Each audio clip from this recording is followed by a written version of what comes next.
Okay so अगर आप में से कोई भी फोर्टनाइट खेलता है या आप किसी को जानते हो जो फोर्टनाइट खेलता है तो please 3DX Chetan code use करना आइटम शॉप पे जब भी आप स्किन खरीदो, बिकॉज अगर आप सबने मिलके 20,000 V-Bucks की स्किन्स खरीद ली ना तो मैं इस चैनल पे 3 गिव अवेज कर पाऊंगा। तो देख लो यार, हो जाए तो।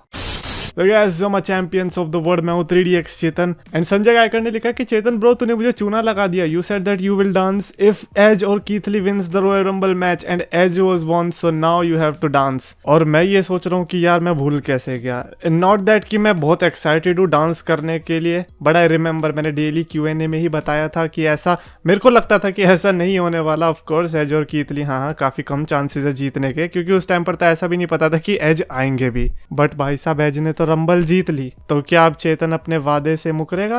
वेल याद करो मैंने क्या कहा था। मैंने कहा था कि ये तो एक तरफा स्टिपुलेशन है, आप लोग क्या करोगे ये तो किसी ने बताया ही नहीं, जिसके चलते चैलेंज कभी एक्सेप्ट ही नहीं हुआ था।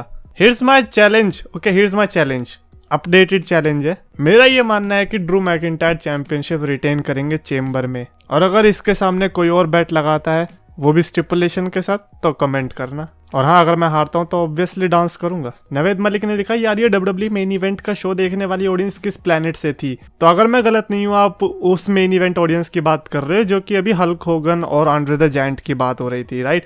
तो ये जो मेन इवेंट शो है ना, ये पहले ऐसा नहीं हुआ करता था जैसे कि अब है। पहले मेन इवेंट शो एक्चुअली में मेन इवेंट शो हुआ करता था, साल में 1-2 बार हुआ करता था और बड़े बड़े सुपरस्टार्स होते थे। ये तो अब जाके इन्होंने वीकली शो बना दिया था जिसमें कि जॉबर्स को लड़वाते हैं, वरना पहले WWE सुपरस्टार्स या फिर WWE main event in shows की बहुत इज्जत हुआ करती थी। अरे मेन इवेंट में तो Shawn Michaels, John Cena, Edge, CM Punk, Bret Hart ऐसे सुपरस्टार्स ने मेन इवेंट कर रखा है। बट आई थिंक 2008 में हमें आखिरी बार ऐसा कुछ देखने को मिला था, उसके बाद से ये वीकली शो चला दिया इन्होंने। तो इसीलिए कोई बड़ी बात नहीं है कि उतने सारे बंदों ने देखा था आंड्रे द जायंट और होगन का मैच। प्रज्वल शिंदे ने लिखा शेमस को स्ट्रॉन्ग हील बुक करना चाहिए जैसे कि रोमन या ब्रॉक, ना कि कोई डरपोक हील जो कि कुछ काम का नहीं है।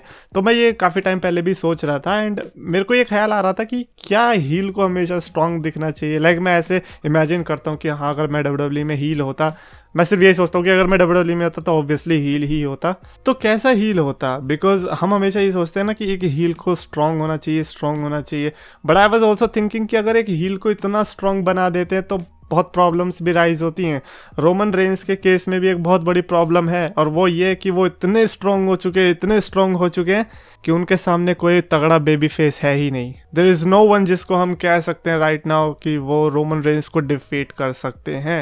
And I am not saying कि हर हील को डरपोक होना चाहिए या फिर हर हील को स्ट्रॉन्ग होना चाहिए, बट वेरिएशन ठीक है। अगर हर हील स्ट्रॉन्ग बन गया तो फिर मिड कार्ड और मेन इवेंट तो रहा नहीं ना, वो मिड कार्ड और फिर मेन इवेंट में चला जाएगा ऐसे तो। कुणाल शर्मा ने लिखा which match would you like to see in the WrestleMania? Brock Lesnar versus Lashley, Fiend versus Orton, Riddle versus the biggest botchman the बुड्ढा। यार ऐसे मत बोलो, गोल्डबर्ग इतने दिन बाद इस बार मेरा भी अपनी वीडियो में, और आपको चूना नहीं लगेगा।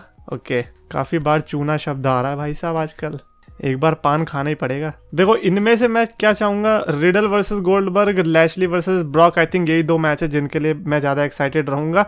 But I will go with Brock Lesnar versus Bobby Lashley.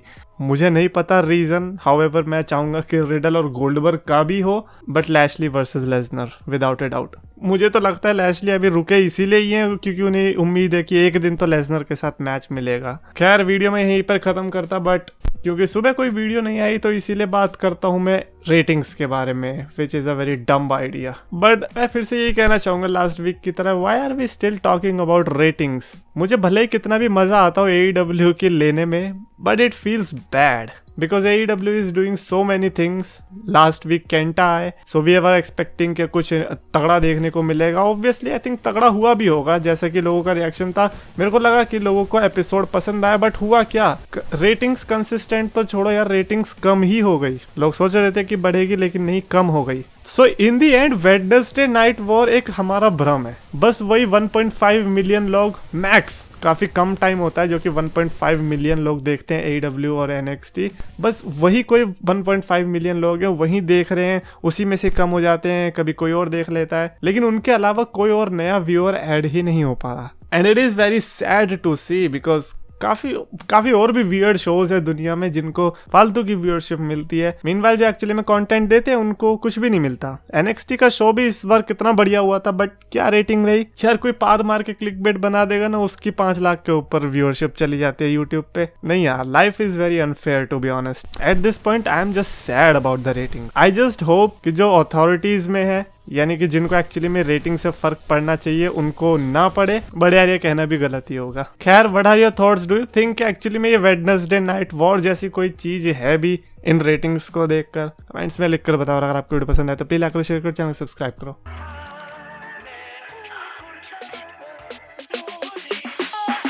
Doraemon बनूं या फिर बनूं तेरा जिन्न, तेरे लिए दुनिया को कर लूंगा विन। डोरेमोन बनूं या फिर बनूं तेरा जिन्न,